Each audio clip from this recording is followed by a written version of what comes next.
Hi, I'm Ben from Killbillies, and I've got my hype man Hector with me. Yeah. So we have just released a new album. Yeah. It's called Back to Basics, and it comes out on November 19th.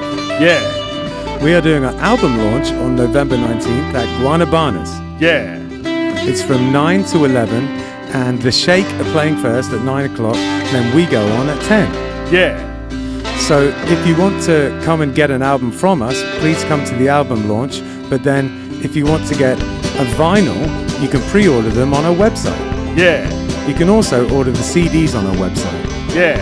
And it will be available for streaming from November 26th. Yeah. Come to Guanabanas on November 19th and grab an album. Yeah. I can see it in your eyes. I can see it in your eyes. Take me by the scenes. It's what we're doing. Come and check it out. It's what we're all about. 561 Music. Welcome to 561 Music. My name's Ben. And I'm Hector. And how are you doing, Hector? I'm doing fantastic. How are you doing? I'm all right. I think I'd changed my name to B Money now I have this chain. I know, man. You're killing me with that chain. You look like a rapper. So Christy got it for me for our 13th anniversary. Unlucky for some, but hopefully not us. Nice. Yeah. 13. I didn't realize it was that long. I know, and we've been together for longer than that too. We've been together about 16 years. Damn, man. That's awesome. Yeah, time flies, dude. Tell me about So it. we Kelly and I have been together 25, so Wow, tell me about okay, it. you win, yeah. Yeah. But yeah, so we had quite a fun weekend, didn't we? We went up and played a festival. We did, man. We went up to Brooksville. We did Riverhawk. We Yeah. played Thursday and Friday. Yeah, it's this place called Sertoma Youth Ranch, which Yeah. is it's just this beautiful sort of wooded area with fields and things. And they put a couple of stages up. I think one of the stages is there all year round. And then they put another stage up. Yeah, I think the one we played at, they call that the Bluegrass Pavilion or something during that festival. That one, I think, is there all year long. It's like a pavilion or something. Yeah. And then the other one's like a big stage that they pull up on a truck and they set it up. And I guess they were late setting it up this year because of Nicole. The hurricane. I know. Because of Nicole. We chased the hurricane As a all the matter of way up. fact. It was crazy. Yeah, we did. The day before, we were all like, oh, man, is this even going to happen? Oh, it was crazy. The hurricane came through here on Wednesday, and Thursday morning we jumped in the truck, and we were literally like on the tails of the of the hurricane all the way to the festival. Yeah, it was wild. But it was fun. Festival Yeah. still played out. Beautiful blue skies. Yep. And then we played the Kilted Mermaid on Friday night.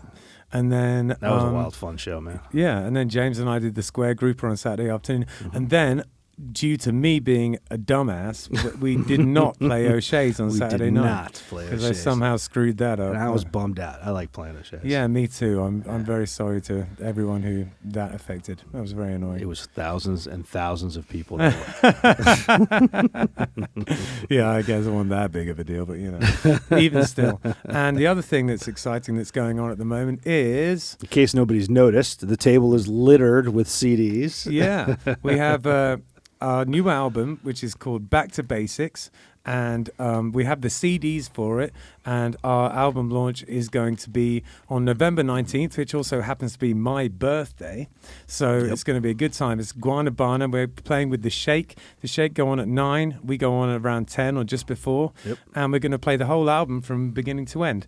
And if you want to be in our video, Justin is going to come and film it.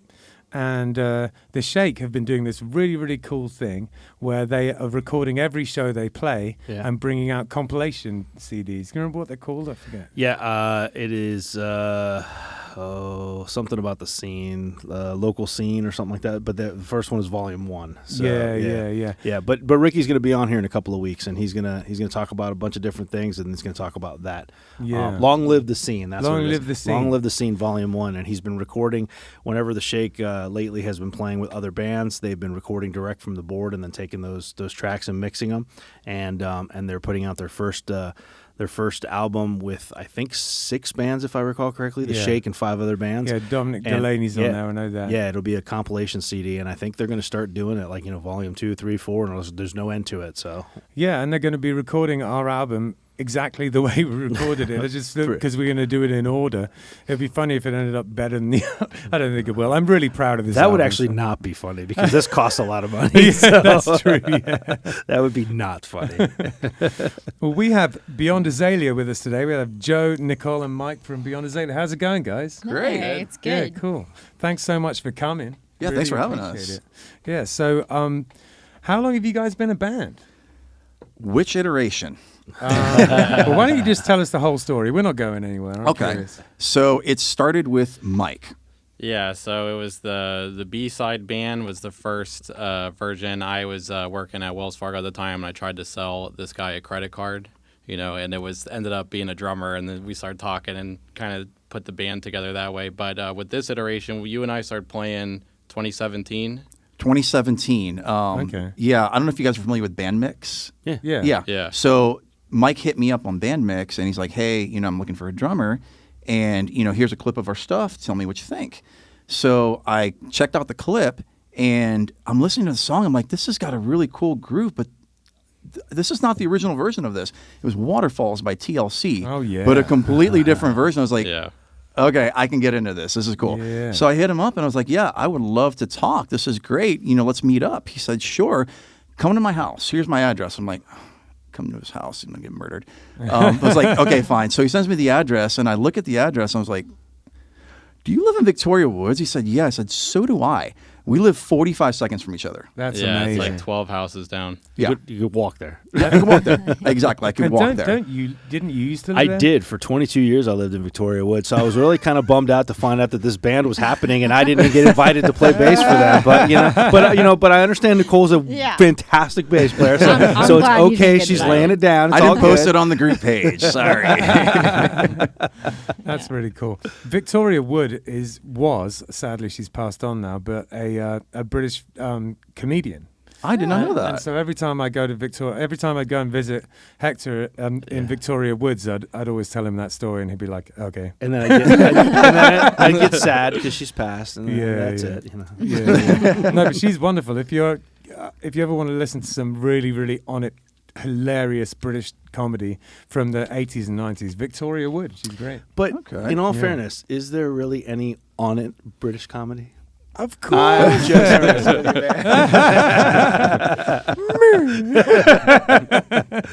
Yeah, so keep going, man. Keep going. Where are we at with the Yeah, band? so I went to Mike's house and we hit it off from the jump. Like Yeah. I just got good vibes from the get-go, and Nice. we jammed for probably about like 20, 30 minutes. Yeah. And it was tons of fun, and I was like, man, this guy can play. So Mike's like, okay, let's get together with the rest of the band and do a more formal audition. So I came over, met the guys, and he had given me a couple songs to work on, and played it with the guys. And they're like, thanks for coming. We're going to talk. So Mike's walking me out to the door, and he's like, so listen, we had another drummer. We were going to audition. I'm going to tell the guys we're going to cancel him, and we're going to use you. So I was like, okay, great. Yeah. So that was the Excellent. start of my relationship with B-side band. Now, at this point, B-side band, how many members were in there? 4. 4. Okay. 4, yeah. Yeah, there was a keyboard player. Okay. Right. Yeah. Yeah, so we had done that had taken on many different forms, and we had a different singer, and then I kind of started singing out of necessity, and then ended up liking it a little bit more. I've always been kind of a singer, but now The singer. Now you're the singer. the singer, something I The never singer. thought I would do. So I'm a Nice. guitarist. That's what I always say at shows. It's like, oh, like your voice is so strong, and it's like, well, I'm a guitarist that sings out of necessity. So that's how I always say it. I think that, that's quite a common path. It's like, well, someone's got to do it, and then you start doing it, and then you think to yourself, oh, well, I actually quite enjoy this. Yeah. Yeah. It was a relatively similar thing for me when I was young. It just seemed like someone had to do it, so I stepped up to the plate, and then I was like, oh yeah, okay. I feel like yeah. more often than not when someone has to do it, it's usually the guitarist that goes, all right, I'll take a Yeah. crack Yeah, at it. let's see how this Worked goes. for Dave Grohl. I mean, Yeah, shoot. right. I mean, why not, right? Yeah. So what happened then? How did Nicole come into the mix? So I've known Nicole since like 2015, I guess. We've been playing in church together for years. Okay. Right. Yeah. And I'd wanted her in the band for a long time, but she was always busy with work and other things. So the Great Dumpster Fire of 2020 came around, And Yes, it did. Yeah. Yep. And you couldn't play any shows, so we had a bit of a hiatus. And me and Mike were talking, and we agreed that we weren't happy with the way the band was going. Right. The other two guys were great. They were great, nice guys. Do you guys still hang out? You guys still We kinda have close, not or- seen them in Oh. No, 20. but I know. Yeah, Bubba's playing, so I see him on social media. I got to go out to one of his He's shows. playing bass but now, right? No, he still Oh, is plays he playing keys. keys? Yeah, Okay. he sits in with Big Medicine. Okay. Oh, So he okay, plays- yeah. I saw him Okay. do a show. What the hell's the place in Boca where you and I went to see? Man, Uncle Mike's. the Biscuit, Funky Oh, Biscuit. Funky Funky Biscuit. Boot. Yeah. Yeah, Yeah. Funky Yeah. Biscuit. Nice. Yeah, That's we- cool. Yeah, So that place is I've seen legit. like Big Medicine do stuff there, and I see Okay. Bubba. So Nice. Nice. Bubba, good work. So we agreed, like, this is the perfect time to start over, to change up the lineup, change up the tunes a little bit, get rid of that god awful name. I hate the name B-side band so much. And it was really confusing because if you go ahead and Google B-side band and see how many B-side bands come up. Oh, really? It's the spellings are different, and I looked it up recently. There's B-side band of Connecticut. There's B-side band of Ohio. There's Yeah. it's How many different ways can you spell B-side band? so That's I'll tell you. So stupid. the popular Tongue twister, one yeah. is B-side Oh, band. because they include like Yeah, okay, and got it, that's got actually a pretty popular band up north somewhere. all the characters. and count. then we had to do it B-S-I-D-E, no space. Yeah. And our website was B-S-I-D-E band SoFlo because the .com was taken, so it was just Right. It was a disaster. It gets confusing when it it's gets like that. really Yeah. confusing. Well, what we had to do as Killbillies, because there's a couple of other Killbillies, is put FL on the socials. So that, yeah. Oh, yeah, there's a okay. band called Angry Johnny and the Killbillies that are really awesome and great. And then there's a couple of like sort of relatively inconsequential Killbillies, and then there's us. At this point now, when you go on Spotify or on Google, we come up pretty much under Angry Johnny and the Killbillies because they've been around for a really long time. Yeah. And I think one of the members of them is like a sort of a Hollywood actor or something. Mm-hmm. So, they come up first and then it's us. So we're kind of second in the Killbillies roster But at we this had, point. we had to go through Now, that. what made Number you one choose in our Killbillies? Putting FL on there, yeah. The way that Killbillies came about was a long time ago when we started the band in like 2010.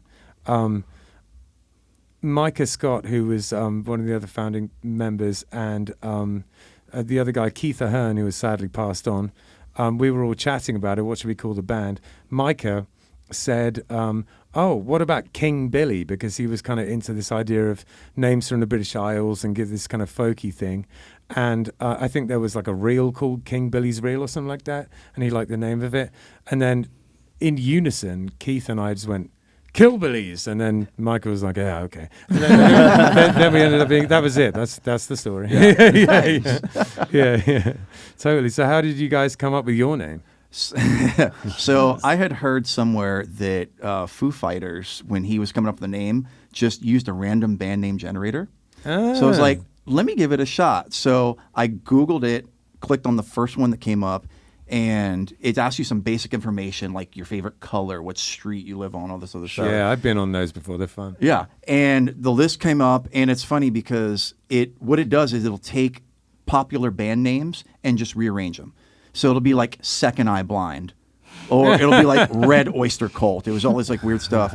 But I'm skimming through, and I saw Beyond Azalea, and it popped out at me. Yeah. And they had come up with a couple of other names, and I really wanted to push for it. It really stood out to me. And was this when you were already a trio? How many? we were already Yeah. a trio, yeah. Yeah. Okay. Yeah, we were already a trio. And I decided to create a logo. Right. Like, let me create a logo. So I went on Photoshop and made, I had an idea for a logo and showed it to them, and it just went over. Stuck. Oh, yeah. nice. It just stuck.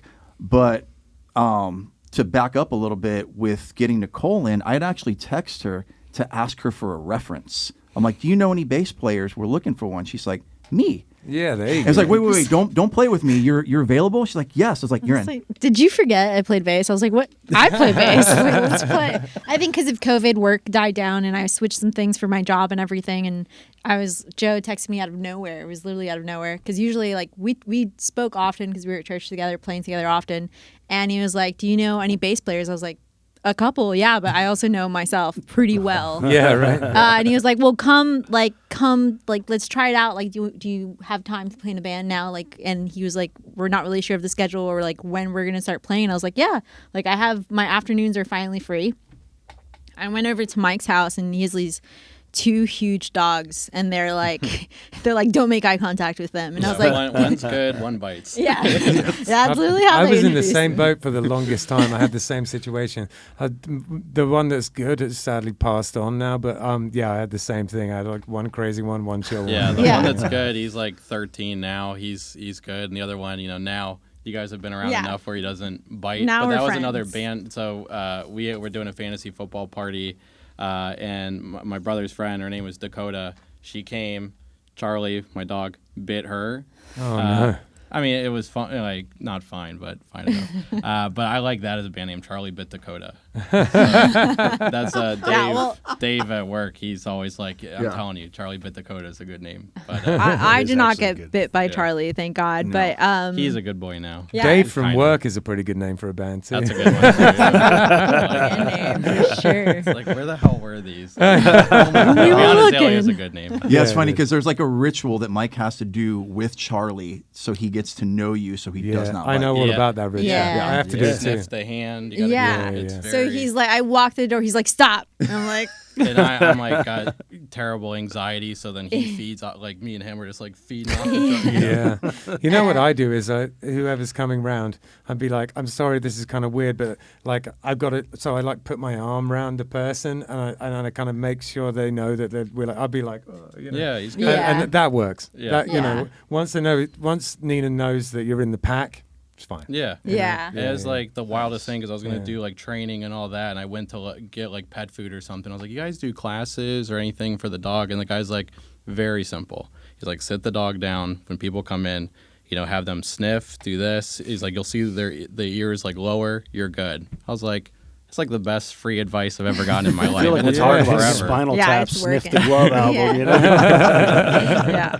So So But yeah. Charlie let me through the door. She sniffed my hand. yeah, and that everything. was the sign. We knew like Yeah. okay. Yeah, And there you then go. we were able That was bit, the you're out. Yeah, audition. you're out. It I didn't mean, matter how well you I mean, played. Dog You bites just you. had to get past the Yeah, dog. there's the door. Yeah. Get the hell out of here. But I had no idea what I was walking into, and I don't know what we played. I think we played, I don't remember, but it was Is a it bunch feeling of, all right? That's I think he was typically feeling- because he two was- chords. Yeah, he was like, Yeah. it's 2 chords, figure them out, and then Well, they're feeling all right. Yeah. Jink, Yeah. jink, jink, So jink, it was jink. cool. But not the typical way you think. Yeah. So it was cool, and Mike does a bunch of different spins on all kinds of covers. They never sound like what you expect them to sound, and I really like that. And it Yeah. was after years of playing worship music, like finally something that isn't droning, finally came about, and I liked it. Plus, I liked his guitar tone, and I'm a huge guitar dork as well. Oh, cool. And it was cool to like that. I was able to hang out with Joe and meet Mike, and we didn't kill each other the first day. So they That's kept great. inviting me back. I'd really like to kind of like pull the time back a little bit and get right into sort of like where you guys all started originally with your music. And I think a fun thing to do would just be to go through each one of you. And seeing as you were just talking, Nicole, let's go with you. Yeah. The when you were young, did you have supportive parents in terms of music? And how did you find yourself starting to play music? Yeah, I'm so blessed. I have the most supportive parents with my music. My mom put me in a music conservatory school, Hispanic music conservatory school in Right. Miami. Cool. I grew up in Miami, was born and raised in Miami, and my mom stuck me in drum and piano classes when I was 4. Oh, wow. She still has like my ID that I would take to this conservatory, and it's just like my little like fetus self going to this class. And they were so supportive. And thinking back now, it must have been very difficult for them to pay for this because we were not Sure. wealthy or anything. We were very normal people. Go to church, go to music school, and that's it. And so I started with drums and piano until I was around 8. And my best friend at the time left back to her home country in Ecuador and left me a guitar. And nice. I was just starting at this new middle school, and just happened. I was playing piano. I didn't really like it, but my mom forced me. She actually did force me to learn, which I'm so grateful for now. Yeah. But I think it's tough for kids to learn guitar. Is tough. I have a few very young guitar students, and especially these days with, attention spans. I mean, very few young kids have a good attention span, but I feel like, it's compounded these days by how everything comes so easily. Yeah. And it is tough because the guitar is quite a difficult thing to learn when you got little fingers, I had a classical Carlo Robelli guitar that rusted strings and everything, and I was taking piano lessons, and I remember the paper. It was a yellow piece of paper, and my mom was in the kitchen. I was like, Mom, can I try these lessons? And I think she saw the price, and she was like, oh God, no, let's not try this. And you're like 8 or 9 at this point? I was 8 at this okay, time. yeah. She stuck me in group guitar lessons in Miami Lakes with my teacher, Mr. Frank. And it was like these group guitar lessons, and I think like it was like weekly, like $200. So like for a family, like I have an older sister. So he was no joke, this teacher. Oh, he was awesome. It was classical guitar, and I think my mom saw that it like I was not interested in anything at all, but learning guitar, and this guy knew exactly how to challenge me. So it was once a week. Wednesday afternoons we would go, and my sister would wait in the back room, and this guy had a little studio on the side of his house, and I was there for about 4 years. And then finally my mom got me private lessons, and again, like now as an adult that I know how much like they worked to get me these lessons, I'm like, thank God. Like I don't know how we ate, but we ate a lot of tuna, but that explains a lot. but so she stuck me in guitar, and then finally I was playing at church, and like all bass players, they had too many guitarists, and they're like, we need somebody to play bass, and I was the only one who knew piano and how to read music. Right. So I would stand to the left side of the piano, play bass by watching the guy's fingers at church. That's funny, yeah. And I started on a 5-string.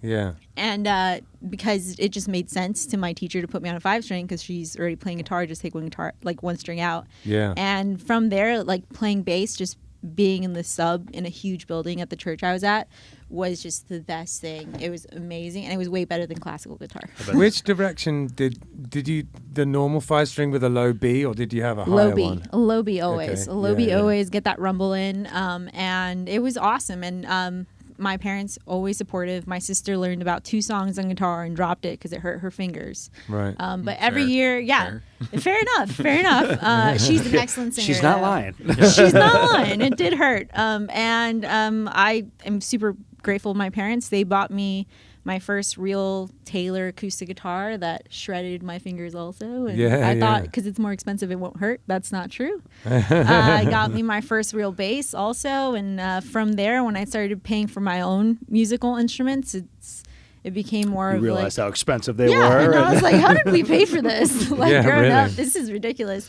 And from there, it stemmed on to more basses and more electric guitars. I love pedals, and I have a pedal board for my bass. I have a pedal board for my guitar. And bass is just it's a disease. Home. It's so bad. It's a disease. I'm telling you, it's a disease. I have it bad. I have a chronic case. We all have it bad. So the 3 of us will be in the car coming back from a gig, or I don't know, from a show or something, and one of these bozos will like mention something, and it'll be. It won't even be anything that I play. The next day, I'm like, oh, so I bought a violin. And they're like, what did you buy that for? I don't know. You said violin, so I felt compelled. My mom got me a cello, and it sat really pretty in the house. I got a mandolin. I have all kinds of nonsense. Tell me about it. My house is So on the subject of that, Justin very kindly set up a GoFundMe for me to get a hurdy-gurdy a few months ago. Oh, that's cool. And it's coming in a few weeks. Yeah. No way. Yeah, I've been waiting like 9 months for this thing. Yeah, so you have to order them overseas, right? Yeah, and they take forever, it's coming from 'cause I looked Poland. into it, they get made like by specific. hand. Yeah, exactly. I come from a family that my uncle plays in a European like folk band, like folk dance music, that traditional dance music, not like like sort of set piece dancing, and and he always had a hurdy-gurdy player in the band. I actually have a hurdy-gurdy tattoo there. Nice. And I've always been obsessed with them. And then Justin, very kindly, after he heard me talking about that tattoo and saying I could never really justify buying one, set up a GoFundMe, and now it's on its way. I can't believe it. It wasn't really that nice. He extorted all of us. he has blackmail on all of us that donated. So That's hilarious. So, Joe, how did you find yourself getting into music? Like, what did you have a supportive family? So there are no musicians in my family whatsoever. Oh, right. And I started playing the snare drum in like middle school band. Okay. And I enjoyed it. The problem was I was a slacker in school, and you had to have a specific grade point average to stay in band, and I got kicked out. Yep. So I was like, crap. So I got kicked out Been and never did anything else musically after that. Right. And then when I was 15, I went over to a buddy's house, and he puts on a CD, and I was like, dude, what is this? He's like, that's Eddie Van Halen. I was like, okay, I want to learn to do that. So Yeah. I actually started playing guitar Right. and started taking guitar lessons at, there's a school called ASM. Right. I think they relocated, but there was another one, and I started taking lessons there. What does ASM stand for, dare I ask? I have no idea. Yeah, I'm sorry. I kind of felt like you wouldn't. And as I was saying, I was like, oh, no, he's not going to know. Like I really don't know. I have Amazing no idea. students of music. Something School of Music. What is is it? it? Something School The Amazing of Music. School of Music. yeah. Amazing. Amazing Sounds School. good. American School. And I if have it no isn't, idea. it should be. It should be. Yeah. So while I was going there, a friend of mine was taking drum lessons, and we went to the same church, and she started playing the groove that she learned. So I was like, oh, that's cool. Can you teach me that? Yeah. So she taught me the groove, and I just kept fiddling with it, just like, oh, this is kind of cool to know. And then I was dating a keyboard player at the same school, and she asked me to sit in a class with her. It was an advanced rock band class. I was like, sure. And they started playing this one song, and I was like, wow, this is really cool, especially what the drummer's doing. Like, what is this? She's like, it's Ants Marching by the Dave Matthews Band. I said, oh, who? I had no idea who they were. Right, yeah. So I was like, it really stuck with me. Yeah. The following day, I come in my room and I turn on the radio. They had just done one of their 2-night shows at Coral Sky Amphitheater, and I'm always going to call it Coral Sky Amphitheater. Yeah, We all are. And they're like, and now we're going to play the live version of Ants Marching. And I heard it, and I was like, I have to do this. I have Oh, to learn cool. to do this. Like, Yeah, it just yeah. floored me. So from there, guitar just took a back seat, and drums just took over. Yeah, man. I love it when it grabs you. That epiphanal moment where you're like, I got to be able to do that. I Yeah. love that feeling. I'm Yeah, still yeah. waiting for it. One day. One day it'll happen. Yeah, when you're older. Yeah, So when how grow old are up. you at this point? At that point, Yeah. I was 16. Okay. I was 16 when I started playing drums. 17 when I started playing in church. Yeah. And that's still to this day, I still play in You know, in church, we've had a lot of people on this show. Yeah. It's not necessarily the same in England. Well, especially not in the kind of church I was brought up in where it's all organ music and stuff. Mhm, yeah. But in the US, I've found that tons of people Yeah. got their chops in church. Right. You know? Yeah. And it's because it's a community thing where music is encouraged and music is necessary for the service, and always looking for new musicians, and it's just a way of doing it. It's just Right, an yeah. avenue where you can do it. Yeah, and and I think it's great. And I definitely got my chops in because it was all gospel music. So Right. lots of just grooves and lots of basically blast beats for 45 minutes straight. Yeah, sure. I know it's like Yeah, exactly. Yeah, yeah, yeah, exactly. And I was the one and only drummer for years. So I was playing Sunday morning, rehearsal Sunday Yeah, afternoon, 4 services Sunday every night. Sunday. Yeah. calves like this. Yeah, exactly. Tuesday night rehearsal, Wednesday night Yeah. service. I was the same. I was in church every single day. I was the only Yeah. bassist, and my mom was the worship leader, so I had no choice. I Oh, had to gotcha. play. Yeah, Right. I loved it though. That's great. And I think my path through church may have been different had I sort of gone that route with it. I did do quite a lot of religious stuff though, music-wise. Like I did a tour to churches in Venice singing Palestrina. I did a lot of like the classical stuff, and that was really I enjoyed a lot of that. But in terms of kind of rock music instruments, it was that never overlapped for me, Right. which is kind of a shame, I guess. I But- got asked to play in a church one time. I think I was like 25, 26 or something like that. And it was a gospel church, and it was a buddy of mine, and he knew the bass player wasn't going to be there Sunday, and he's like, "Hey man, I know you play bass. Can you come sit in?" And the typical Hector fashion, I was like, "Sure, I'll do it," and then I didn't show up. Oh, mate. You bailed on God. You I do did. that. I It's did, bad. man. I panicked. I don't read music. I play by ear, so it was like I panicked. I was like, I'm not gonna be able to keep up with these guys. Right, right. Wow. Well, that's the cool thing. Like like we play like modern praise and worship music now, and it's basically like if Coldplay and U2 had a Yeah, baby. it's alternative rock. Yeah. So it's more rocky, and I play guitar there now. Same so- church for the two. Same church. Same Do church, you mind different. do you mind me different asking campuses. which church or? Journey Church. Okay. Yeah. Yeah. So there's 2 locations, a Lake Worth and a Boynton. Yeah. She's always at Lake Worth. I'm always at Boynton. I'm just curious because I was brought up Catholic, and so I went to the very strict Catholic schools and very strict Catholic church and all that stuff. And then as an adult, fast forward many years later, my wife and I started going. We didn't go for a long time. Yeah. And we started going on Sundays to Christ Fellowship. Okay. Yeah. And like my It's first. not Catholic. No, No, it's it's not. not No, Catholic church is like stand, kneel, sit, stand, kneel, sit, Yeah, stand, yeah, kneel, yeah. sit, get out. This was like, I walked in and my eyes went like this, and I'm Yeah. like, holy crap! I look played at that Christ stage. Fellowship. Look at these It's lights. awesome. This is like a concert, yeah. man. It's a concert. It was amazing. It Yeah. was amazing. If I gotta if go that- check it out sometime. If that had been what I was going to when I was like in Growing my up. early 20s or Yeah. late teens or something, been I probably would have played at church because I Yeah. would have been like, that's awesome. Yeah.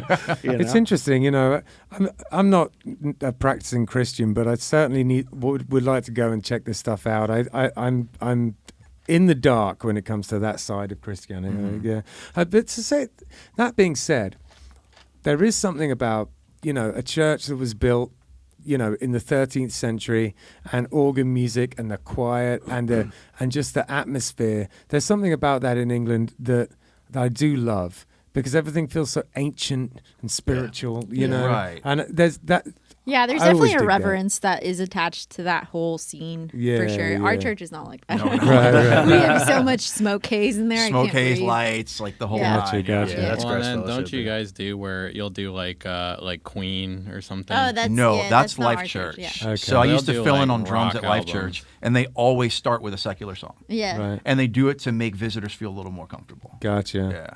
So, Mike, how did you wind up playing music? Was your family supportive? What kind of music were you exposed to when Yeah. you were young? So like I grew up listening to like Frank Zappa, Bob Dylan. You Wow. know, Zappa is my hero. Yeah. So Yeah. but I also went to Catholic school. Did your Catholic parents church. listen to music? Yeah.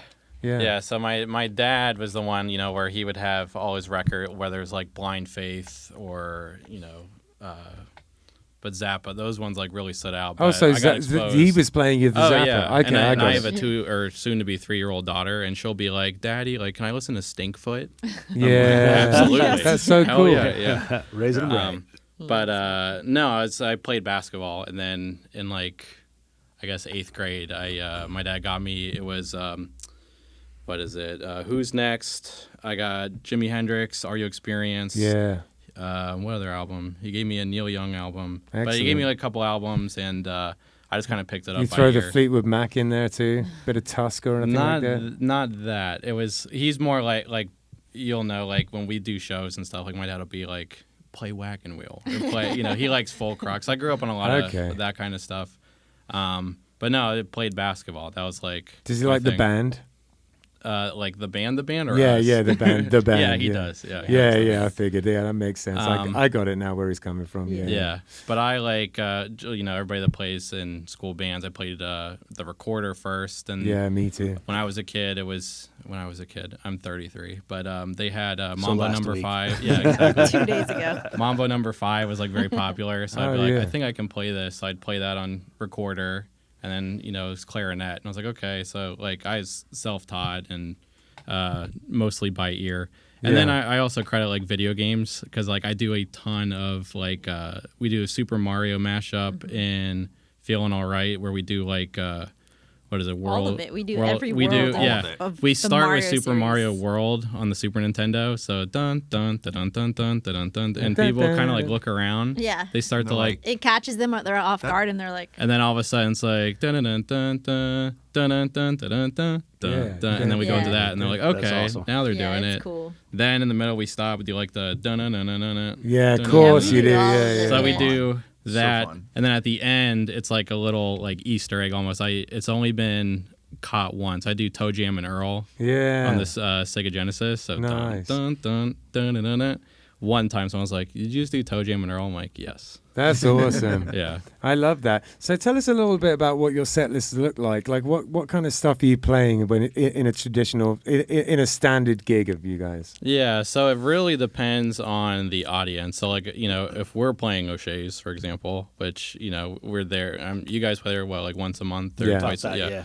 We're there once a month. So, depending on, like, that's like a later crowd. So, that's where the Lizzo comes out. That's where Kelly we do. Clarkson comes out. We do, I don't know, I'm drawing a blank. California Love. Right. So, we do that into A million 100 different things. songs. things. Like this, we have the set catered to the crowd because, like at the Yeah, beginning, that's the there's way to barely do anybody it, in yeah. there, Yeah, so it's a yeah. little easier.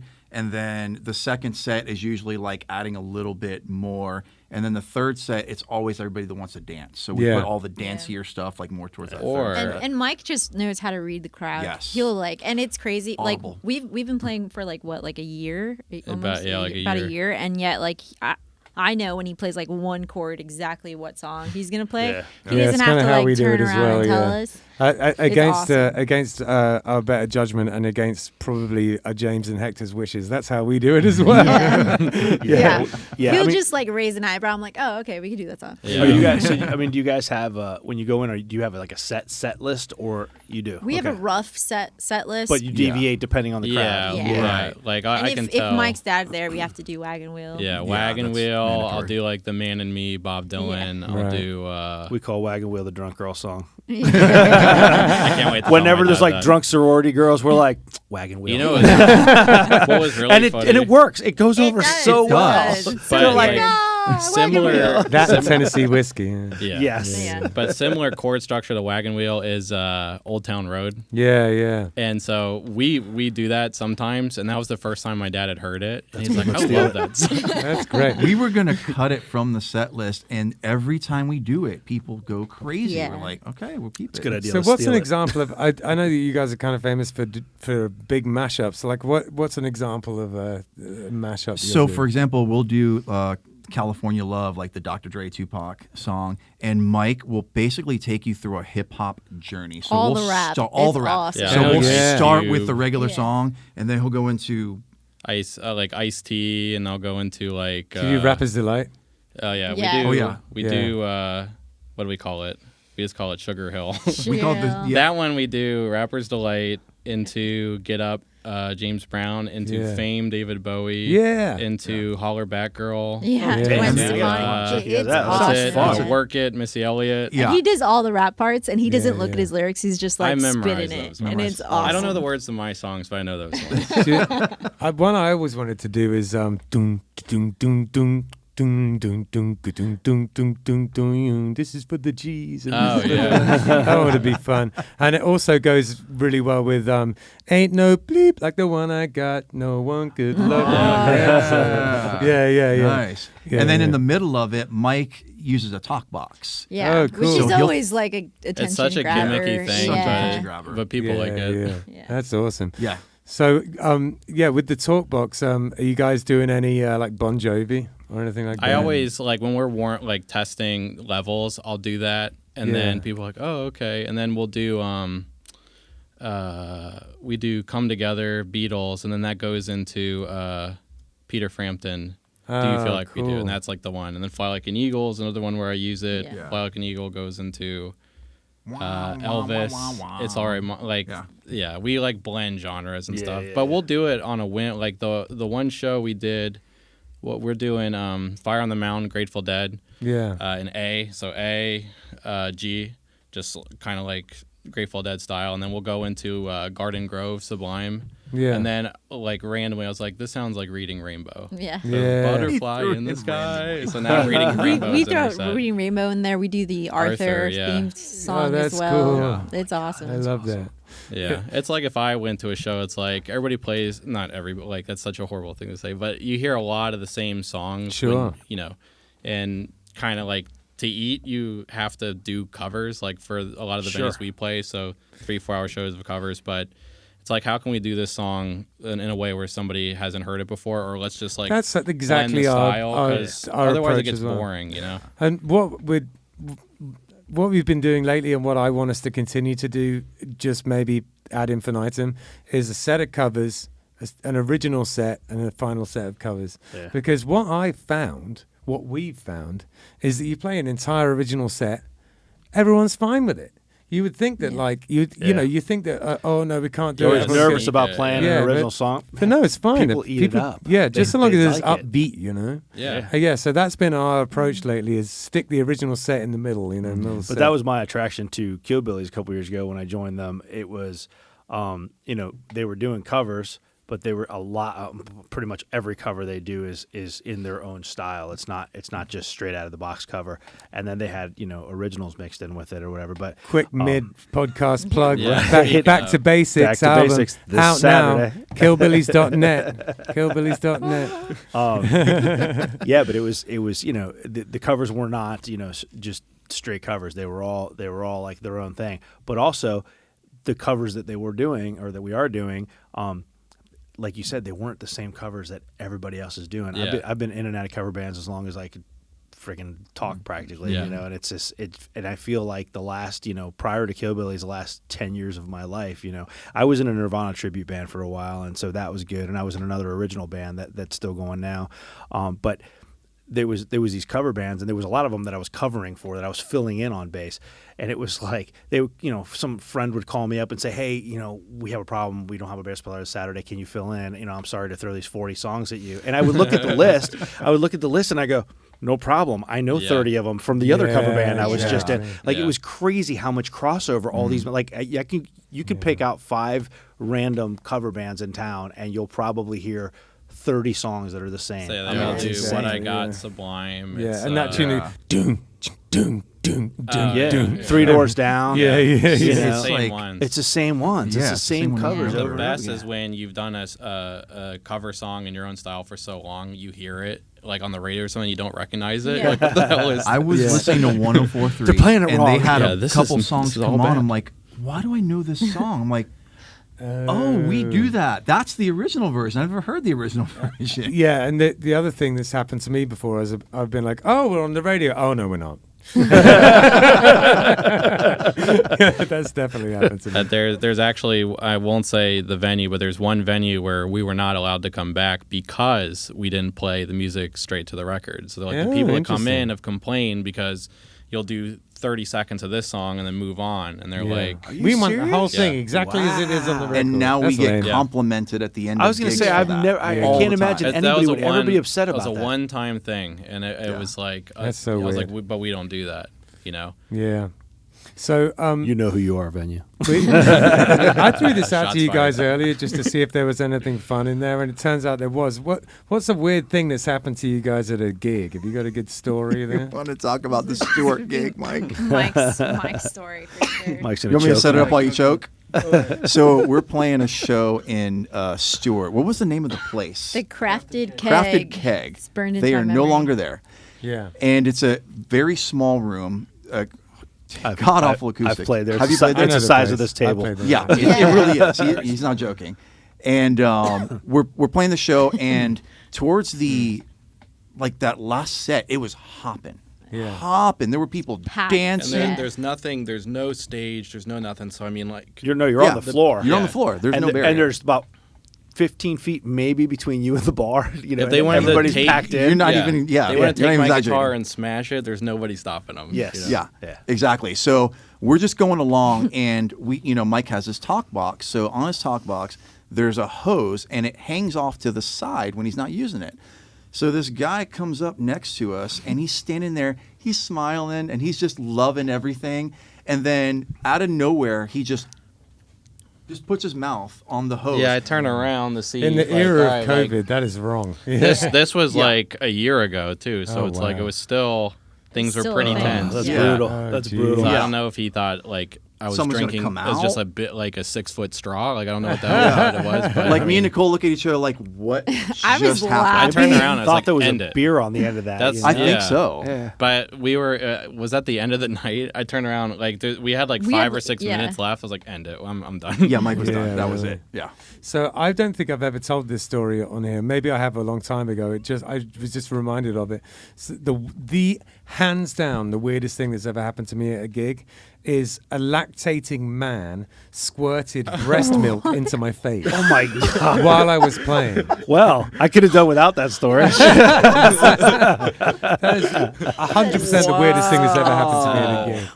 Yeah, yeah. You know, And a lot of weird crazy. things have happened to me at gigs. But I that is the once weirdest. had. I got nothing. I can't top that. I don't know if anyone You can top win. that. You win. that had many twists. So it's Oh, like yeah, lactating, totally. man. I know, yeah. Yeah, totally. So, yeah, you guys have your own original spin on covers. When it comes to original music, do you have any originals up your sleeve too? I've written a bunch of stuff in I guess it was 2010. Yeah, I recorded in Detroit. Eric Seitz, he's a drummer for Patti LaBelle's. Eric Seitz, Stan Lewis, but I did a demo with like 10 of my original songs. So recorded those. Some of it, like I was saying, I like Frank Zappa. I don't Yeah. take the lyrics too serious, serious to a point, but fun. Yeah, sure. But they like a lot of the lyrics were changed. It was like, well, this is the song we're gonna pitch to like Disney. I'm Okay. like, sweet. So I was like listening to it actually on the ride over, and I'll play it at the end. But I'm just like, man, it sounds like Owl City or something. It's which not a knock on them, but it's just not like me. So I kind of Gotcha. like fell out of it. But yeah, writing. I play guitar first, or I'll be messing around and come up with something and Cool. create some like I have a song that I've been writing now for like a year and a half. It's the right shrimp now. one? Right now, just called Shrimp Fried Rice. Okay. And the idea is that I want to have like a recipe, so it's like you start and then at the end it's a full recipe. Oh, neat. For shrimp fried rice. Well, you guys are going to play us something on here today, aren't you?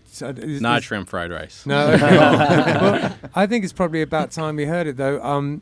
That's an original composition, right? Or is that? Yeah. So the song we're gonna do is called Aga. Okay. AGGA. Okay. That's not, the not, chords, not, that's the not like progression. the big oven. The oven. No, Yeah, no. no. AGGA. Oh, nice. Okay. That's hilarious. Yeah. All right. Well, why don't you guys play it for us, and then we will reconvene right after that. Sound good? Yeah. Sweet. Yeah. Good stuff. All right. Ready?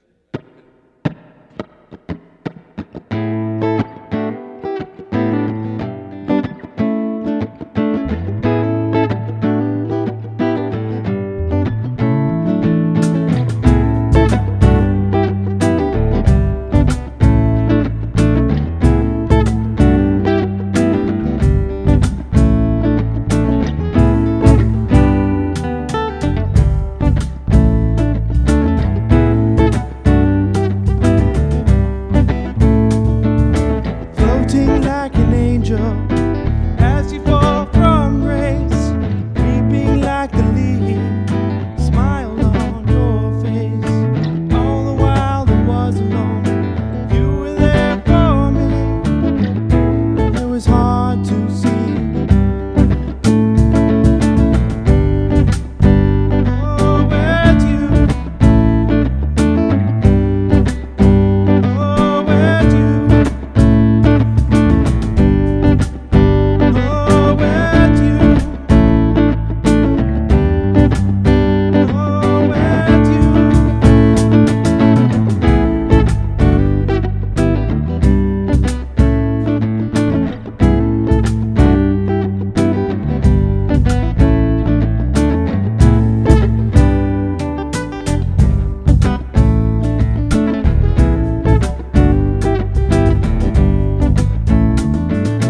Lighting the candle burns a flaming green, pushing loneliness out the door. She burst upon the scene. All the while I was alone, you were there for me. It was hard to see. It's just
561 Music is brought to you by Handlebars Bar and Grill. It's a biker bar in Tequesta, and if you're driving up US 1, you come across it on the right-hand side. It's a little bar there. It's bright yellow. You can't miss it with the handlebars on the sign.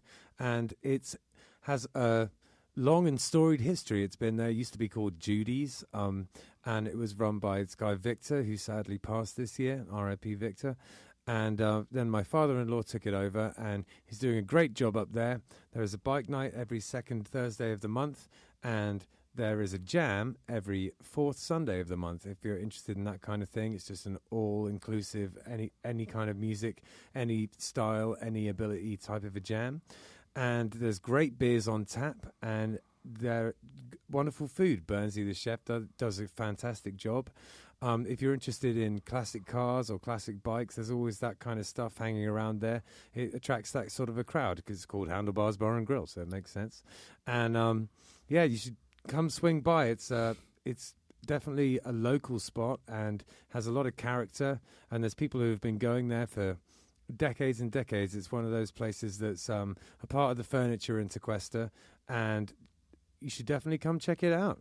I booked the music for the place and love doing it, and I was a part of helping set the place up, and I'm a huge fan. And you should, anyone who is interested in biker bars, or even if you've just never been to one and you're curious about what a biker bar is about, you should go and check out Handlebars Bar and Grill. We are also sponsored by Oasis Root. Now, Oasis Root Kava Bar is in Sea Grape Square on Indiantown Rd, and it is a kava bar. If you don't know anything about kava, it's a Polynesian root that you grind up and you mix with water, and it has been in Polynesia for potentially thousands of years. It's an old thing that they used for kind of ceremonial and also sort of leisure purposes. It's meant to be something where, you know, that brings people together. You will take a shell of kava and chink them together and say bula and have it together like that. It's meant to be something to bring people together. It's has a kind of an effect, which is, I guess, a kind of a slightly warming effect. It just kind of makes you feel nice. It's not particularly intoxicating. It's not like drinking alcohol. So the atmosphere in a kava bar is sort of like a cross between a regular bar and a coffee house. It's pretty chill in there. You get all sorts of different types of kava bars. Some of them are more like a club, you know, there's sort of like blacklight and EDM playing. And some of them are more like a cafe. This is one of the cafe type of ones. It's super chill in there. If you're looking for somewhere to, I don't know, maybe go and do some work on your laptop or go and have a chat with friends, it's perfect for that kind of thing. There's a foosball table in there if that's your jam, or baby-foot as they call it in France. And yeah, Jim, the owner, is a really cool guy, and he has very kindly sponsored our podcast. So thank you very, very much for that, Jim. They also do a poker night in there, all sorts of things going on at Oasis Root Kava Bar. 561 Music is sponsored by Live Music Community. It's where we film the podcast that you're listening to right now, and it's also where I work. Gavin, Hector's son, was a student here for a long time, and in many ways he's the musician he is today because of the teachers at Live Music Community. We taught him not only about his instrument, but also about being in a band, and his band, Unemployed Youth, accomplished a lot of goals, mostly band etiquette, how to work together, and all of the nitty-gritty that goes into being in a band on a day-to-day basis. The student signs up for lessons, learns their instrument, joins a real band, and decides the direction it goes in. And we can take people from very young age, 6 or 7 years old, all the way up to 80. There's no age limit here. We run an adult program for people who want to be in a band as adults, but really the main focus is on the kids and getting them playing together and in bands. We are also a studio, a live stream venue, and we can record audio or video. The Killbillies live album, Warts and All, was recorded here. It was recorded during a live stream that we did during COVID. Justin had a great idea to record live streams during COVID. A ton of bands came in, and it was a real success. But outside of that, we can record albums, we can help you with your EPK, and we have full audio-visual capabilities here. LMC is in Palm Beach Gardens on the northwest corner of Military Trail and North Lake Boulevard. It's north of the gas station, right before you get to North Lake on Military Trail. And if you go to livemusiccommunity.com, you have all the information you'll need right there. Thanks. So seeing as we were just talking about LMC, which is where we're sitting right now, do you have any advice for aspiring musicians who are coming up in the game? Yes.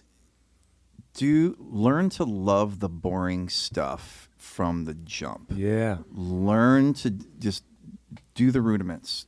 Even if it's like basic music theory, if you learn your scales, you will have such a better time being able to just solo and riff off. Also, just like any piano that you can absorb, do it. Learn anything on piano. It's excellent ear training, and if you have good ears, you can play anything you want. Yeah. It's super visual for like scale degrees. Yeah, visually and it's just easier. Because that's like, even though I play guitar, it's like I think sometimes like piano. Yeah, it's just visually it's easier, and learn what you want to play. I wouldn't even say like learn how to read music. Learn the songs that you want to be able to play. I think when I was learning classical guitar, I was like, why am I learning green sleeves? Like I can't even sing to green sleeves, or like. And then my dad was, my dad was like, learn La Bamba so that your mom could dance. And I learned La Bamba, and I loved it because every time I would start playing it, my mom would, anywhere in the house where she was standing, she would just start dancing.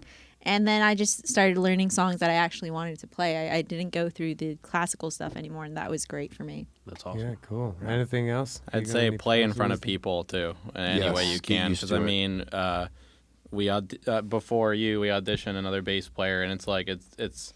I know that they had played out somewhat, but it's like you have people that in their bedroom just like crush it and they're phenomenal. But it's like it's so different playing with people or playing with an audience. I mean, that's a completely different ball game. So even if it's just like Thanksgiving or whatever it is, it's like if you have an audience and they'll listen, that's what I always recommend. And play with confidence. Play with confidence. It's such a game changer. Fake it till you make it, as they say. You fake it till you make it, and then you realize you're not faking it anymore. Then, you realize that like nobody's like truly comfortable. You're just like figuring it out. So no, that's some great advice. So when it comes to the song that you just played us, is there anything interesting that we should know about it? Where did it come about? Yeah, so the song's been like I've been playing that one for a long time, 15 years or so. But like it's changed, at one point it was just like 2 minutes, and then there was no jam, then there's a jam, then there's certain elements that we added to it. But it's had like 3-4 different names because I don't know, I can't commit to a name. And now the song is just Agga, A-G-G-A, which is the chord progression. Cool. And I snuck in Frank Zappa, Inca Roads. Nice. I snuck in one riff from that. I'm a huge like Zappa fan also. So when it was like on the fly too, he just added it in. I'd practiced it in my head on the ride over to the show, and I was like, I'm going to do this. And I think Inca Roads is in B.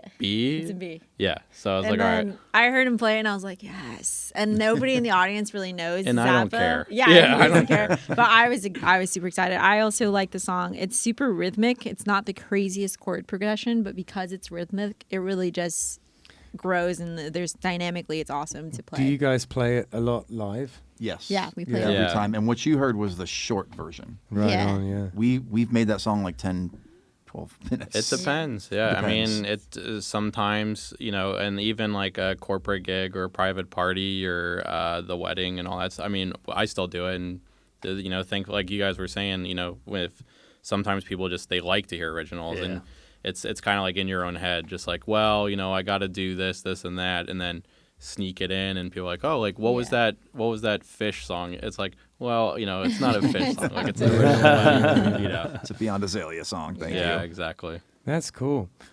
There's a question I wanted to ask you guys, which is when it comes to social media and stuff like that, do you have one of you that's sort of more involved with it? How do you deal with your social media? That would be me. Joe. Yeah, I forget to plug it. I forget I have an Instagram. So when we started this project, I went ahead and made like a good website. Like before, we were just using like the Reverb Nation page that you can make. And then I was like, you know what? We're going to do this right. So I made a website, and we've had the Instagram following that we're trying to build up a little more. It's just at Beyond Azalea. The Facebook is the one that has the most because people from B-side are on there too. Right. So the Instagram one is a little more like newer, like the newer fans. Yeah. I despise doing the social media thing, but unfortunately in this day and age, you have to. Yeah, someone's got to do it. Exactly. Yeah. Yeah, That's why yeah. we pay someone. I know, We yeah. hate doing it. We have a good friend. We have a good we friend gotta, who does it we for gotta us. think Oh my about God. that. That should be on the table. Yeah, We'll I talk was about that. totally Seriously. okay with doing that. Everybody say aye. Aye. Yeah. We'll Another, give you her info after the show. there's another question that I forgot to ask before, which is when it comes to just you on your own, individually, do you guys practice still? No. I was going to say there's That's a no wrong terrible answer. So answer. just be I'm not honest. gonna lie. And this, No. yeah, it's Right, not because yeah. we're great musicians or like because we don't have to practice because we're so good. I think it's just it's more of a feel thing with our band that we're used to playing together, and it's such a not because we play the song so often. It just we're so in sync that we don't have to practice. Even at home alone, I don't practice what we play. Yeah. At home, Do you practice though? Not. I pick up and like We should play I a lot more. yeah, I Right. pick up and play Yeah. like the VeggieTales for my nephews or something. But I Gotcha. don't. Yeah, I do don't. Baby Shark. I Yeah, do a good Baby Shark is a hit in Wheels my on house. the bus. I kill that one. But that's it's- why I said earlier, get comfortable learning the boring stuff and the basics Yeah. because when you get older, you don't have it's time. cake Yeah, after. yeah. You Yeah. don't have time. Like we're all Yeah. busy, crazy busy Yeah. work schedules. And because so. I know that, like the fundamentals and the scales and everything, I could jump in and play anything if Yeah. I And- wanted to. And sometimes, like when we don't practice, it's like you kind of break away from it. So we'll do a song differently. Yeah, and then we'll be like, And hey, that that's was like a pretty cool. lazy. It's a very Works out in our lazy favor. answer. But like sometimes, like what did we do? The one time we did Sean Paul Get Busy, like that came out of nowhere. Yeah. Oh, Just yeah. like sometimes, Sometimes it helps. you think to- outside the box a little Yeah, bit. I think what encourages me to practice is just getting new gear. Yeah, Really for good. real. Oh Yeah. God, yeah, absolutely. For real. It's like, Yeah. I'm gonna buy that bass so I could practice more. And talking about gear, you guys have brought us in some pretty interesting stuff to look at. So can we get that first slide up there, Justin? What's this? So that is a headphone amp. So when we started this project, I was hell-bent on using in-ears.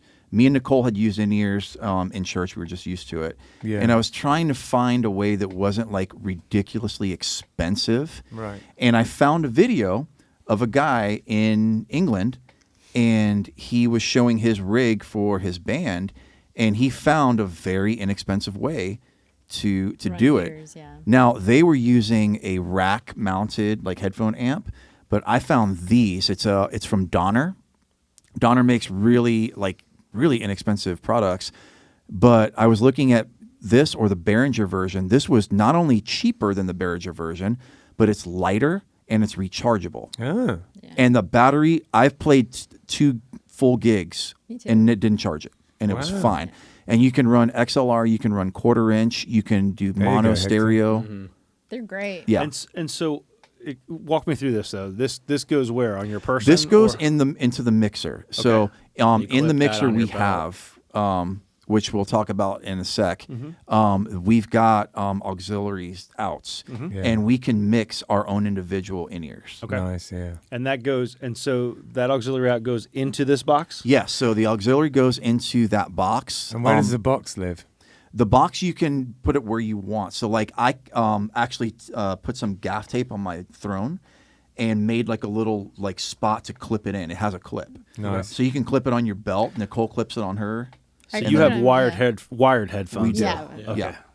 And I You want an shove mine in XLR. my pocket, and then it Yes. falls Which is a out. terrible like idea. 100 Somehow he shoves it in his pocket and it still falls out. And I'm like, why don't you just clip it to And your then- belt clip loop? it. Let me add that in this picture, anxiety at all-time high. It is on and it's not plugged in. Like that battery is dead. That's hilarious. I'm always afraid I'm going to do that at gigs. Yeah. And Yeah, but it was the cheaper solution because like a rack mount is like $200. These things at the time were like 40. Oh. They're 50 now. Okay. you can still get those. Yes, 'Cause I just saw them the Amazon other day. didn't have Actually, them. they're back. I need to buy like Amazon. 2 in case mine's kind of sucks lately. Yeah. Yeah, I know yours sucks. We keep Yeah. threatening to do it, and I think maybe maybe in the next couple of weeks we should bite the bullet and just do it. Yeah, we keep talking about it, and my My hesitation is I don't want to be wired to anything. Right. Especially with the stand-up bass. Like that's just a big That's fair. instrument to have on the Yeah. stage, and if I'm trying to move around, I don't want to be tethered to anything. Yeah. This isn't bad though, because this is think- on my person. Yeah, so it's on you, and you do have a cable going to your mixer, but I think we're so like Joe and I are used to just being plugged in all the time at church. Yeah. Yeah. You just gotta get used to like unplugging your headphones and leaving your pack on stage and just giving your I think I have a cable that's like 12 feet long, Right. Yeah. and I'm not like dancing up there, so We're I've not got doing nowhere to go. backflips. Because when we and first back got the handsprings. mixer, we tried to just run straight into the mixer, not with headphone amp. Yeah. And you need something to boost the signal. Sure, Because it's so quiet. Right. And this works beautifully. Because I thought about getting the wireless, the wireless rack mount, and it sends the signal out, and you get the Yeah, wire. Yeah. That, those are that- nice. it gets complicated and expensive quick. Yeah, they're Yeah. expensive. Yeah. quick. So what have we got next? Let's take a look at this next slide here. That's Mike's That's board. Mike's baby. Yeah, The newest 3.0. iteration. Yeah, again. Very Is that nice. 3.0? Yeah, because I had the Gator board Oh, for a and bit, then you got and then your I got surfboard. the gigantic Temple audio one. that Yeah, so was Nicole as was big big as into this damn gear table. and got Mike big into gear. And Yeah. then all of a sudden his little pedal board turned into a surfboard. Well, swear. this part of the show is really just Ben's shopping hour. So Yeah. we Yeah, show there's some things good on stuff there, on and then there. Ben buys it. Yeah. There's some cool stuff on This there. milkman is the thing that I'm currently See? Yeah. green He'll on. have Yeah. he'll have one tomorrow. Yeah. It's He's like, ordering it on Amazon. You know, I you love see that like milkman. the evolution stickers, and it's like the ape to the man. I mean, that's literally Part guitar 3. players with the amps. Because you Yeah. know, I used to have a half stack, Yeah. which is just insane, and then I would have I had the Fender Concert combo that was Yeah. like 60 pounds. Then you went down to the Super the Champ. Fender, yeah, the the Super Super Champ. Champ. So I was like, Which I how own can now. I have like as less gear as possible? Yeah. Are there tubes in it? There Yeah. is. Yes. There's a 50. nice. That's a 50-watt Milkman, and I was looking into. I used to play through a Supro at church also, and I hated carrying an amp. One because I They don't are work cool, out those that Supros. much. They're awesome. They're- Yeah. yeah, and I can't lift it. So I was looking into getting an sort of an amp in a box kind of thing, but I wanted the tone of tubes. Yeah. And when I met Mike, he was playing through the concert Fender. Yeah, which gigantic. Yeah. Yeah, it's huge. And we have really similar taste and tone, and he wanted a clean tone. And I was like, try this out. First of all, we won't have to carry an amp. It has an XLR out, and there's a tube in there. Like, you can't go wrong with it. Yeah. And he used to carry it around just like in his hand. It's like Yeah. $500, and he's just like tossing it around the It's stage. just like You in were the getting passenger anxiety seat. I was watching him getting do it. Oh my God. anxiety. See, yeah. So much That's anxiety. like it didn't where fit on the board. It didn't Yeah. fit on his Yeah. board. He got a bigger board, and it still didn't fit on the board. And I was like, "Just give me your pedal board." And I took it home, and I made. Yeah, I this is wired Nicole's this. masterwork. This is my baby. Looks. I see you have two tube screamers. That's Yeah. pretty. Yeah, That's I've his been decision. doing that since I was 16. So Right. I mean, like my tone hasn't changed in 16. Have you seen 17 those years. white tube screamers, and they have that knob on there that's a kind of a gain thing, so you can have a really low gain? Yeah. Yes. Take it up. Yeah. That's the Yeah. one I've got. I love that tube. Yeah, they screamer. turn into like transparent Yeah. overdrive, just- and it's great. I took Yeah. that from Trey Anastasio. He from Fish. He has Oh. the TS9, TS808. Mm-hmm. So that's my lead tone is just both of them together. But Nice. And the so Pog. you just plug this directly into the PA then? Yeah. yeah, Nice. Yeah. yeah. That's awesome. That's real cool. And then we have one more slide, I believe. So that's the mixer. So Right. we were using just a standard, mixer with faders. I think like a Mackie or Yeah, something, it's or like Band Yamaha or something. or something. So the video that I was watching, they had something similar to this. The one I wanted was a pain to get because during all the COVID craziness, gear was limited. So I saw this one. This was my second choice. And there was a guy on Facebook Marketplace said he was selling one of these for $350. They retail for $550, I think. Yeah. And he said it's brand new and it comes with a case. So it's like, Oh, oh, nice. cool. So it comes with a little bag. No, not a little bag. The case that you see around it, the road case, is the case he threw in with Oh it. wow. So it came with that, the mixer, and then the Furman power conditioner Yeah. we already had. That was from the studio. Is So it one of the mixes that has an app?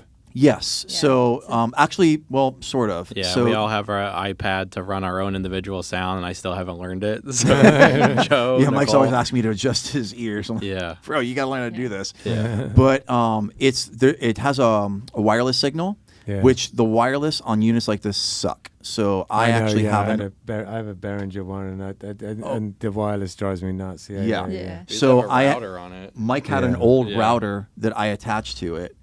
So it lives like inside hidden, and then you use the app to connect to it, and then you can control the full mix. You can control your own individual ear mix, Right. the effects, everything. This thing is Great. Yeah. One time my amp died, and I had to run my bass through the system, and it worked great because all Yeah. I did was like quick unplug from the amp and go straight into the mixer, and it was awesome. It sounded awesome. I was able to put in like plugins for like tone and everything. It was cool. And it's funny you mentioned that. The first 2 channels are dedicated for guitars, and they have cab sims and amp sims in there if you want to. Nice. So it's a nice backup if your gear Yeah. goes down.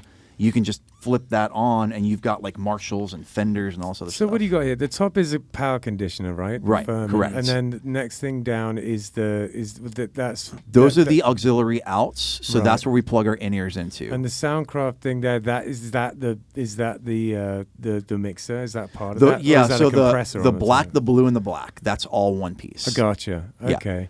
Yeah, and that's a nice piece of kit right there. It's Love it's it. fantastic. It's straight up set it and forget it. You can plug in a flash drive and save your settings, and you can have other settings on it. Yeah, so it's like a certain amazing. venues, you know, you nice. mix differently. You can just dial it in straight from the Nice. app, Yeah, Yeah. cool. which man. we haven't utilized, but it's a good thing to have. And I'll walk Yeah. around with my iPad like, well, we're sound checking, and people are like, oh wow, he's doing it from the iPad. Like, that's so Yeah. cool. I do it from Yeah. my phone. And people are like, Yeah, she she has a texting? phone. I'm like, I'm not texting. Yeah. What are you guys using for your actual PA, like for speakers and stuff? The EVs. Yeah, we just got the 'em. ZBT. What is it? 16 something or They're other. the They're 16. 15-inch. 15. Are they 15s? Do they do them in odd? I don't know what. They're whatever. 15s. It's like 15. We just got them. So Yeah. we were Nice. using these really crappy Harbinger speakers. Right. And then we just got these new 15-inch EVs, and it's night and day.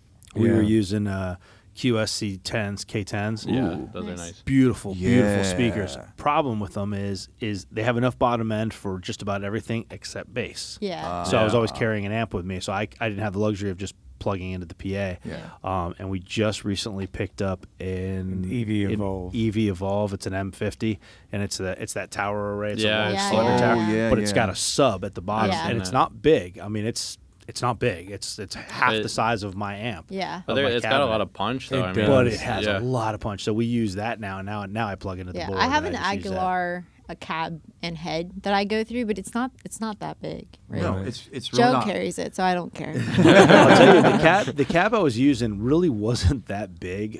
I just, I'm Yeah. lazy and I don't feel like Yeah, carrying a for cab with sure. me. But Especially when but- you've got to play the biggest instrument known to man. right, Yeah. That's right. true. Yeah, But the cab itself, it's an orange cab, Mhm. and it's an isobaric 212s. So it's two 12-inch speakers, but they're one in front of the other, and it's just a small little cab. That's cool. because That's they're cool. because they're it's deep. It's not Yeah. big. Yeah. Nicole was using a different bass rig, Yeah, I and had then we a were huge playing at rig. IGOTS one night. And it started smoking. Yeah, he smelt Oh, it. And I was Yeah. like, it smells like fire. Been and I there. turn around thinking Joe's like smoking something, and it's Yeah. actually my amp.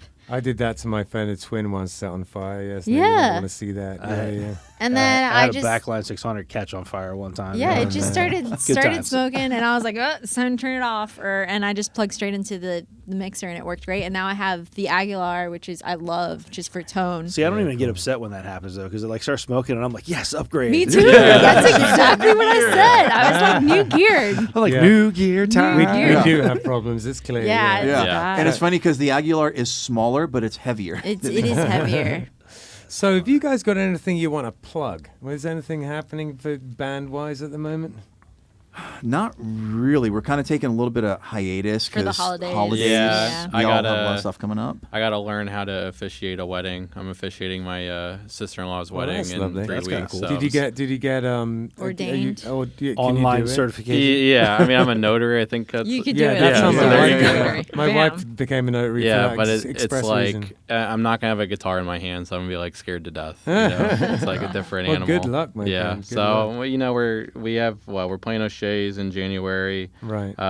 Working on gonna do some recording here soon. And Yeah, Nice. finally you know. get the originals. Yeah, let's get recorded that and- going, guys. Yeah, I Yeah, know, for I know. We've sure. been lazy, but Where do you guys record at, or where you plan on recording at? Haven't decided yet. I was looking at was it Power Station. Power Station. Power Station's great. They're really good. Yeah. Where'd you guys record at? We actually went up to Sun Studios in Memphis. Oh, nice. It was Because we're cool. fancy like I that. was gonna say, Very fancy. very fancy, All right. very nice. The irony my being that daughter it is, says, it is, fancy. it, A little place it called is quite a Muscle low-tech Shoals. studio, but it has the ghosts of Elvis and Johnny Cash in it, and you can't beat You that. just all can't you go need. wrong with it. Yeah, We yeah. walked in there, and while the guy was fiddling with the console and setting things up, he's like, "Yeah, there's a set of instruments and amps and whatever. Feel free to." There's a 1957 K stand-up bass there, Yeah. and he's like, "Oh yeah, whatever the guy's name was, Elvis's bass player." He's like, "Yeah, he played that on one of Elvis's albums." I'm like, oh, That's amazing. amazing. "It's amazing." Your lip starts to curl up while you're Right. Yeah, it's like, I don't even want to Yeah. touch that. I'd be scared to death. Yeah, This it should be in a was so fun. museum. Ben played a piano that Elvis literally sat on. So I have a picture of Ben sitting at the piano in the same position as Elvis, with a picture of Elvis playing that piano Oh in the my background. God, that's really cool. Yeah. That's incredible. It was amazing. We had a blast doing that. But if you guys, when you're getting ready to record, Ben actually mixed our entire album for us and did a fantastic job. Yeah, and then we so- sent it out for mastering. And LMC actually does recording here Yeah, too. we're Yeah, just that'd be recording great. here, Keep and that if in you ever mind. need any mixing stuff, I can mix pretty good. So can Justin in there, and so can Yaz, the other guy. Who The other works guy that here, works so here, yeah. Yeah. worth bearing in mind. You Sweet, know. yeah. Yeah, so you have Definitely. resources here, is what we're saying. If you, Yeah, if yeah. you guys Thank are, you, yeah. Absolutely, thank you. when you guys get to that point. So Yeah. What we've got to plug is Meg O'Malley's on Friday. Meg O'Malley's on Friday, From which 8:30 is to 12:30. I always want to say Vero Beach. It's not That's Vero Melbourne. Beach. Melbourne. Melbourne. Yeah. Thank you. And then on Um, Saturday, it is our album launch. Oh, is that this Saturday? This Saturday? 9 to This 11. this album? Yeah, this this one? album. Back to Basics, baby. Back to Killbilly's Back to Basics. Recorded at Sun Studios, and it was mastered by Steve Falone, who's a Grammy Award-winning mastering engineer at Sterling Sound in New York City, and I mixed it and had tons of help with the mixing from Justin and Hector and James and Yaz, all And Rocky. Rocky Rucker. Rocky, yeah. All these guys chimed in and helped me with that. But yeah, I feel like we did a pretty good job of it. I am super stoked. Listen, I've been Back to basics. I've been playing music for a really long time, and I've been a part of a lot of projects. So this is probably the album I'm the most proud of. Yeah, man. So yeah, it's wicked. It's good stuff. I like it. It's like fun music, and it's just well put together. Yeah, I think we did a great job. Yeah. I 100% stand behind it. I'm really, really happy with how it came out. And yeah, please, if you're listening to this and you don't have anything to do between 9 and 11 on Saturday night, please come and help us celebrate our album launch and my birthday. It'll be Ben's birthday, and the Shake is playing with us that Yeah, night too. they So are, Ricky yeah. and the guys, so that's gonna be their first time playing at Guanabanas. So Yeah. come support them, support local. Yeah. As usual, go to our website, 561music.com. You can donate. You can support the podcast. You can sponsor the podcast. It's a jumping off point to listen to the podcast, to watch the podcast. As always, like, subscribe, listen, all of Yeah. the above, you know. Exactly. And Yeah. I'm sure you'll be listening to this on some kind of streaming service or YouTube, but we're on all streaming services Yep. and YouTube, Yep. so it's easy to find. And any money that you donate to us goes directly back to the podcast. I didn't buy this chain with money from the No, podcast. no, Yeah, it's no. going to a good place. Yeah, yeah. Yeah, it all goes. It all goes back into the production of the podcast and to Yeah. do pop-up shows that we do periodically to support some of the local bands. You know, we do some different things. We're going to put on a festival in Yeah, April. obviously our festival that we did last year, we're doing it again in April at Matthews Brewing. So that is actually April 1st, and that is not an April Fool's joke. Yeah, so all that money goes back into this. Ben and I are not making money off of this. All that money goes right back into this, and this is really, really for the love of the local scene. And that's Certainly where is. it comes down to. Long live the scene, as Ricky Long Ballou live the says. scene, as Ricky says. Yeah. Yeah.